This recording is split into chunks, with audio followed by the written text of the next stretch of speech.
হাই friends, আজি মই আপোনালোকক বনাই দেখুৱাম ঘি গৰুৰ ঘি কেনেকৈ বনাম আহকচোন চাওঁ। ঘি বনাবলৈ মই প্ৰথমে এখন কেৰাহী লৈছোঁ।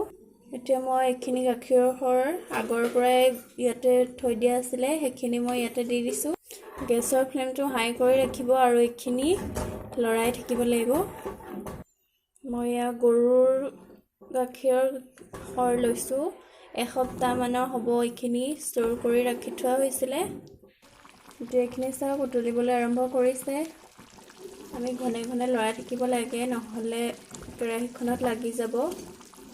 এইখিনি চাওক এতিয়া কমি আহিছে, গেছৰ ফ্লেমটো ল'। ঘি ওলাব আৰম্ভ কৰিছে আৰু লাহে লাহে। এইখিনি চাওক এতিয়া ঘিখিনি ওপৰলৈ লাহে লাহে উঠি আহিছে। এতিয়া এইখিনি চাওক ঘিউখিনি হৈ গ'ল। এতিয়া মই এইখিনি ঠাণ্ডা হ'বৰ বাবে থৈ দিম। এইখিনি চাওক এতিয়া ঘিখিনি ৰেডি হৈ গ'ল।